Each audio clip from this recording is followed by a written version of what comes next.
Olá, pessoal. Me chamo Stephanie Ribeiro, sou enfermeira, residente em obstetrícia pela Secretaria de Saúde do Recife, e o meu tema para a palestra de hoje foi sobre a assistência pré-natal e sobre a importância da atuação do enfermeiro em um pré-natal de qualidade. Para darmos início, é importante salientar sobre a regulamentação do exercício profissional e como estamos respaldados para a realização do pré-natal de risco habitual pelo Ministério da Saúde também e pela nossa resolução. Nós temos a nossa lei maior, a Lei 7.498 de 86 e o Decreto 94.406 de 87. Nós temos a Resolução COFEM número 271 de 2002, que reafirma as portarias anteriores e as portarias do Ministério da Saúde. Temos uma portaria do Ministério da Saúde que cita que o pré-natal de baixo risco pode ser inteiramente acompanhado pelo enfermeiro. Está aí a necessidade da uma qualidade pré-natal importante nesse período de gestação e principalmente a criação de um vínculo com essa gestante também. Por isso, nós temos total respaldo para administrarmos, para conduzirmos um pré-natal de risco habitual, mas é importante salientar a importância também de um pré-natal de qualidade, de um pré-natal em que também sejam identificados questões de alto risco, para que no momento certo, no momento oportuno, nós possamos agir e possamos encaminhar essa mulher para um pré-natal de alto risco, se necessário. Nós temos os 10 passos para o pré-natal de qualidade na atenção básica. O primeiro cita iniciar o pré-natal na atenção primária à saúde até 12 semanas de gestação. Quanto mais cedo, melhor. E principalmente por que até 12 semanas? Porque podemos solicitar a questão da ultrassom. Nós sabemos que quanto mais cedo a ultrassom é solicitada, melhor. E tem uma margem de erro de 8%. Quanto mais tarde essa ultrassom foi feita, a ultrassom de primeiro trimestre, mais taxa de margem de erro nós teremos. E principalmente também para identificar alguma doença que ela possa ter, como por exemplo uma sífilis, e podemos iniciar o tratamento, uma toxoplasmose. Então serve para isso, iniciar o pré-natal de uma maneira mais precoce.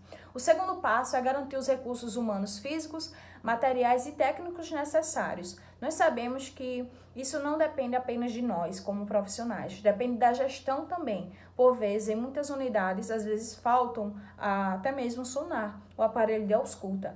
Então é importante também estarmos alinhados com essa questão da gestão, para não faltar os requisitos mínimos para a realização de um pré-natal, que não é tecnologias avançadas. Você tem um sonar, você tem um estetoscópio, você tem um esfigmomanômetro para aferir a pressão, um glicosímetro para realizar a glicemia em jejum. Então isso é importante nessa realização do pré-natal. O terceiro passo é toda gestante deve ter assegurado a solicitação, realização e avaliação em tempo oportuno do resultado de exames. Por quê?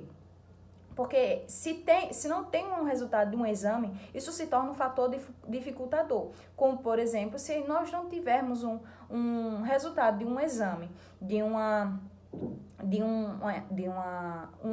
um sumário de urina, por exemplo, uma urocultura, isso dificulta. Nós sabemos que uma infecção urinária, quando não tratada, uma bacteriúria assintomática não tratada, pode desencadear complicações, como, por exemplo, um trabalho de parto prematuro. Um exame de tóxico, por exemplo. Sabemos que tóxico tem complicações para o feto, como, por exemplo, cegueira, malformações cardíacas, entre outros. O quarto passo é promover a escuta ativa da gestante e de seus acompanhantes, considerando aspectos intelectuais, emocionais, sociais e culturais, e não somente um cuidado biológico.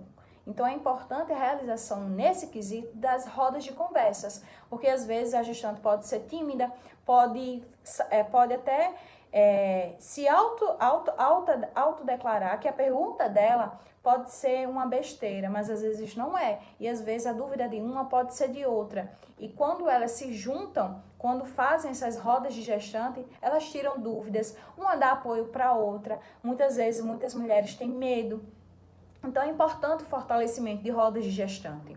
O quinto passo é garantir o transporte público gratuito da gestante para o atendimento pré-natal quando necessário.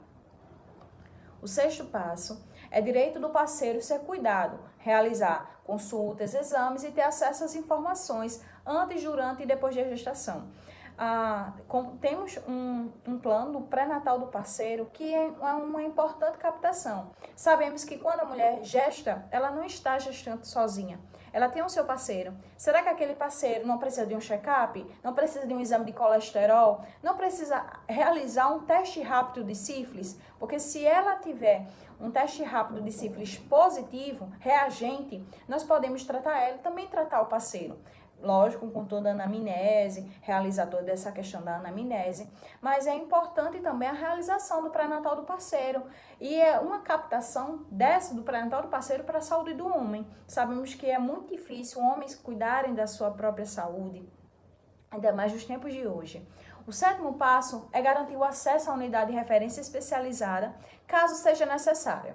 Toda gestante, quando inicia no pré-natal, ela precisa ter uma unidade de referência, onde ela, a partir daquele momento, ela tenha, em um caso de uma emergência obstétrica, ir em uma maternidade para poder se consultar. Então, ela precisa ter uma maternidade de referência, onde ela possa buscar. O 8º passo é estimular e informar sobre os benefícios do parto fisiológico, incluindo a elaboração do plano de parto. Com relação a isso, é extremamente importante nós sanarmos a dúvida dessa gestante a respeito do parto. Muitas gestantes têm medo da dor do parto, às vezes não é do parto em si, mas da dor do parto. Então, sanar essas dúvidas. Falar também a respeito da cesárea, porque nós podemos sim estimular essa questão do parto vaginal, mas também falar para ela sobre uma cesárea, sobre as complicações de uma cesárea, porque cesárea é uma cirurgia e como qualquer cirurgia inclui riscos. Então é importante falar para ela a respeito do parto fisiológico, o que ocorre, o que ela vai sentir, o que ela pode facilitar, quais são os métodos farmacológicos para alívio da dor nesse período. No 9º passo, toda gestante tem direito de conhecer e visitar previamente o serviço de saúde no qual irá dar à luz. Então, é a questão da vinculação dessa paciente. Essa paciente, ela precisa de um local de vínculo, para ela saber qual local que ela, no momento que estiver em trabalho de parto, ela ir, certo? O 10º passo, as mulheres devem conhecer e exercer os direitos garantidos por lei no período gravídico puerperal, como, por exemplo, a Lei do Acompanhante de 2005. Toda gestante ela tem direito a um acompanhante. É terminantemente proibido uma maternidade, um hospital, negar esse acesso de um acompanhante. Isso é um direito, isso é uma lei que tem para essa gestante. Então, ela precisa conhecer esse direito para poder também usufruir dele. E nós, como profissionais, estamos ali para instruir a ela sobre esse direito também.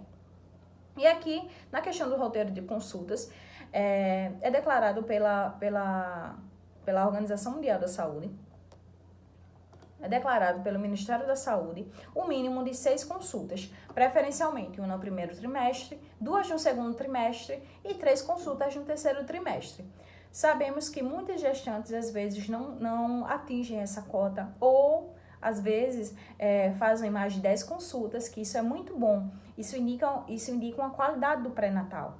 E é importante também salientar para essa gestante que um pré-natal, ela está gestante, não significa que ela tem que realizar mais de 50 ultrassons, por exemplo.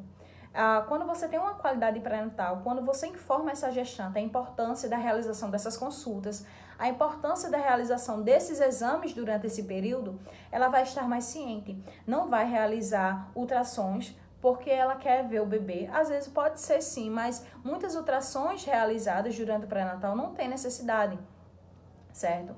E pela Febrasgo, as consultas elas podem ser mensais até a 28ª semana, quinzenais entre 28 e 36 semanas e consultas semanais no termo, a partir de 37 semanas. Pela Rede Cegonha, essas consultas, o mínimo são de 7 consultas. 2 consultas no 1º trimestre, 2 consultas no 2º trimestre e 3 no 3º trimestre, que é um dos períodos mais importantes também nesse final da gestação, para saber como essa gestante está. E aqui nós temos também o roteiro das consultas, o que nós iremos falar com essa gestante de primeiro contato, que nós iremos realizar. Então, perguntar sobre os dados socioeconômicos, questão de moradia, os antecedentes familiares, a sua mãe tem pressão alta, tem diabetes, Tem alguém gemelar na sua família? Os antecedentes pessoais? É a primeira gesta? Já teve algum abortamento? Teve pressão alta na gestação anterior? Teve hemorragia pós-parto? Teve alguma complicação na gestação anterior? Perguntar também dos antecedentes ginecológicos sobre ciclos menstruais. Você utilizava algum método contraceptivo? Como eram os seus ciclos? Você referia muita dor? Tem endometriose? Tem alguma questão ginecológica? Sexualidade também. Perguntar a coitarca, a data da última menstruação, a data da primeira menstruação. Isso é muito importante. E os antecedentes obstétricos, que foram estes que eu acabei de citar. E aqui, na questão do exame obstétrico, nós temos como cargo-chefe todo o exame obstétrico realmente para realizar nessa paciente. A palpação obstétrica, medida e avaliação da altura uterina, a ausculta dos batimentos cardiofetais, lembrar que com sonar de 12 a 20 semanas, com pinar a partir de 20 semanas, o registro dos movimentos fetais, exame clínico das mamas e exame ginecológico. Por exemplo, em muitas consultas, às vezes a paciente chega com 25 anos, nunca realizou uma citologia na vida, e aquele é o momento da captação que nós temos essa oportunidade de realizar. Então, não perca tempo. Se você tem aquela oportunidade de realizar esse exame nessa paciente, realize. Com todos os cuidados, claro. Também fique atento às queixas que essa paciente fala, pergunta se está com algum corrimento, se está com alguma coceira ou algo relacionado, que isso é muito importante para nós termos uma avaliação mais ampla dessa paciente. E aqui nos procedimentos, a altura do fundo do útero, lembrar que é da sínfise púbica até o fundo uterino, certo? Sempre daquele ossinho lá da sínfise púbica para você realizar e pegar a fita. Não é passar a fita dessa forma, que é a barriga da gestante, e você vai passar a fita dessa forma assim. Você tem que pegar realmente na fita com os 2 dedinhos e ir até você sentir o fundo do útero, certo? Muitas pessoas não sabem nem realizar, às vezes, uma altura de fundo de útero adequada. E às vezes isso também tem complicações. A depender da idade gestacional, isso pode levar a um parâmetro, por exemplo, de um bebê muito grande, um bebê gig, ou às vezes um bebê pig. Então, depende muito. Você tem que ter um parâmetro avaliativo, você tem que saber o que você está fazendo. A ausculta dos batimentos, que é importante, lembrar que existem protocolos que falam que o normal é de 120 a 160, mas na nossa prática nós utilizamos de 110 a 160. Maior que 160, nós pegamos um ataque, e menor, uma brade. A rotina laboratorial de exames, que é extremamente importante, e as manobras de Leopold, lembrar do FIDAS, mnemônico FIDAS, fundo do útero, o dorso para a gente palpar, a apresentação e a situação que esse bebê se encontra. E aí, nos exames laboratoriais do primeiro trimestre, o que nós iremos realizar? Existem vários exames que nós temos que solicitar no primeiro trimestre. Um deles é o hemograma. Hemograma para podermos iniciar também a profilaxia da anemia com ferro elementar e também ácido fólico para a proteção do tubo neural. Tipagem sanguínea, fator RH, cúmbise direto, glicemia de jejum, o teste rápido para sífilis ou VDRL, teste rápido de HIV, toxoplasmose, IgM e IgG, sorologia para hepatite B, exame de urina e orocultura, ultrassom, citopatológico de colo de útero, como eu havia falado para vocês. Se você tem aquele momento de captar aquela paciente que nunca fez um citopatológico, capite, faça essa coleta. Parasitológico de fezes, e no parasitológico de fezes nós temos um asterisco, porque não é um exame obrigatório para você solicitar, mas aí você tem que ver as condições de moradia daquela paciente. Por exemplo, se essa paciente ela mora em um local que não tem um saneamento básico adequado, solicite o parasitológico de fezes, porque se essa mulher apresentar uma verminose, essa verminose pode gerar uma anemia. Então, às vezes, essa paciente está com hemoglobina baixa e um dos fatores para levar essa anemia é uma verminose. Vermifungos, eles não são considerados, não podem, muitas vezes, ser administrados na gravidez, mas a gente avalia o risco-benefício de como está essa hemoglobina dessa paciente, caso seja realmente de alguma verminose. E nós tínhamos o hemograma, que é um dos exames principais, é um exame barato, de custo barato, e através dele identificamos muitas coisas, como por exemplo, o nível de hemoglobina e de hematócrito. Lembrar que durante a gravidez ela tem um estado de hemodiluição gravídica. O volume plasmático materno ele está maior que o número de eritrócitos. Em uma gestante nós consideramos maior ou igual a 11. Se estiver maior ou igual a 11, está normal. Nós só vamos ter como conduta iniciar o ferro profilático e o ácido fólico. Se estiver menor que 11, aí vamos investigar a dieta, investigar também verminoses, certo? E também iniciar a ferro com ferro, aumentando as doses, de 2 a 5 comprimidos, a depender de como está essa hemoglobina e hematócrito. Tipagem sanguínea e o fator RH. O que esse exame avalia? Avalia o risco de aloimunização, porque se a mulher está aloimunizada, há o risco de uma eritroblastose fetal. Então, se a mulher tem um RH positivo e um cúmplice direto negativo, não há risco para essa aloimunização. Se há um RH negativo e um cúmplice direto negativo, temos que realizar a tipagem sanguínea do pai biológico do bebê. Se apresenta um RH negativo, por exemplo, mulher com sangue A negativo, B negativo e um cúmplice direto positivo, essa gestante tem uma aloimunização RH e o segmento é encaminhar para um pré-natal de alto risco. Outro exame extremamente importante, que eu vejo muitos erros na maternidade, é o diagnóstico de uma diabetes gestacional. Glicemia de jejum, nós fazemos o rastreio do diabetes 2 vezes durante a gravidez, no primeiro trimestre e entre 24 a 28 semanas. 24 a 28 semanas porque é quando o hormônio lactogênio placentário vai ter um aumento, puxar basicamente toda a glicose que tem na mãe para o feto. Então é por isso que nesse momento, de 24 a 28 semanas, nós realizaremos o TOTG. Mas uma glicemia de jejum normal em uma gestante é menor que 92, certo? Normal. E aí, com o segmento de 24 a 28 semanas, realizar o TOTG.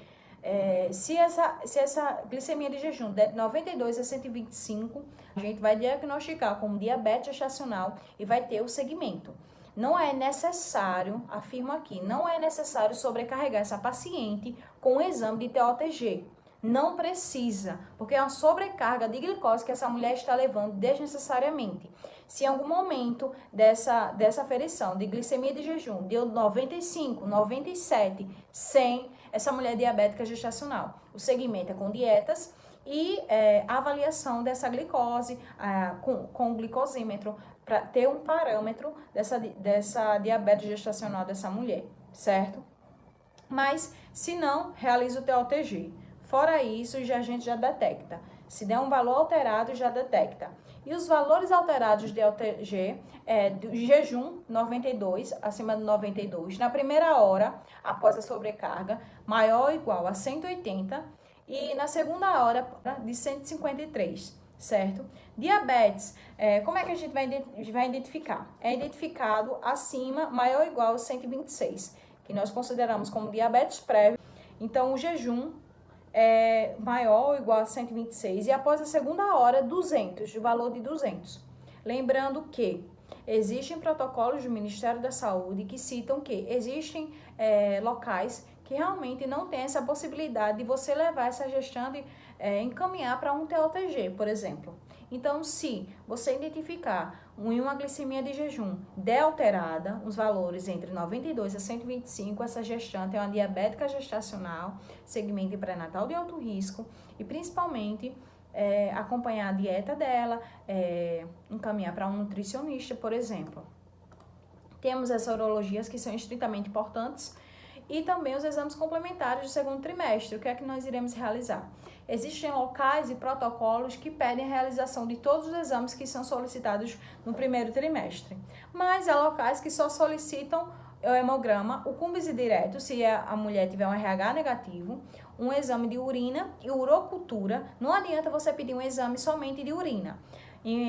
Geralmente, em gestantes, elas geralmente apresentam uma bacteriúria assintomática. E é o único caso em pacientes que nós tratamos em bacteriúria assintomática em gestantes, porque quando não tratada pode levar a um risco de trabalho de parto prematuro. E realizamos também no segundo trimestre o teste de tolerância oral de glicose com 75 gramas. No terceiro trimestre, nós realizaremos aqueles mesmos exames do primeiro. Isso é segundo os protocolos do Ministério da Saúde, ok? Hemograma, glicemia em jejum, com bise direto, teste rápido de sífilis, sorologia hepatite B, o exame de toxo, novamente, urocultura e o exame de urina.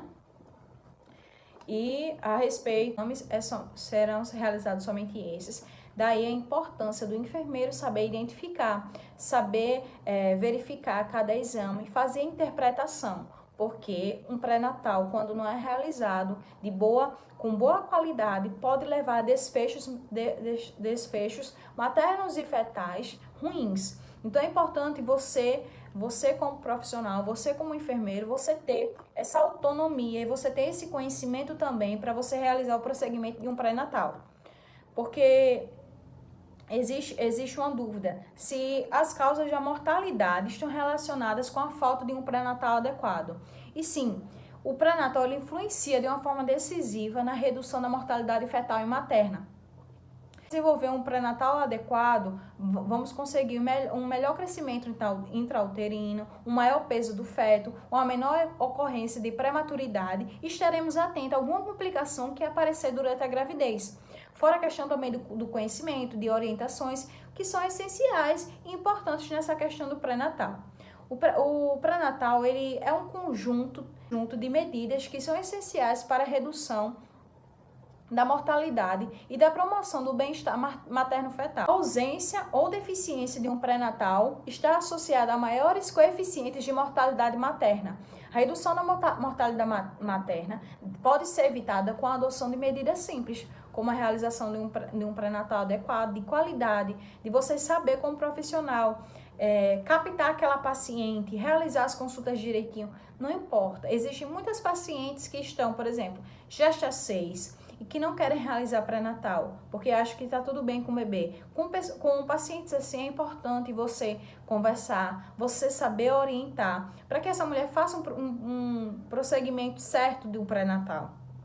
E por fim, quero só citar essa frase aqui, de doutora Marisley: realizado de forma adequada, acompanhado de perto por uma enfermeira obstetra ou enfermeira de saúde da família, aumenta a possibilidade da detecção de síndromes hipertensivas gestacionais e reduz o risco de complicações. Lembrando que 90% das gestações podem ser levadas tranquilamente, não existe nenhuma complicação, mas 10% dessas gestações têm complicações. E um pré-natal de risco habitual pode evoluir muito bem para um pré-natal de alto risco. Então fique atento, você como enfermeiro, você tem autonomia, você tem um conhecimento em suas mãos. Estudar para você poder administrar, você poder conduzir bem um pré-natal, para não levar desfechos materno-fetais ruins e negativos para essa paciente. Obrigada, pessoal. Qualquer contato que vocês queiram, deixarei aqui na bio o meu e-mail, tem o meu Instagram. E agradeço a todos que assistiram essa palestra. Agradeço também o convite de estar aqui. É uma honra para mim estar aqui ofertando um pouco do meu conhecimento para vocês. Qualquer dúvida a respeito do pré-natal, a respeito de interpretação de exames, podem falar comigo. Obrigada!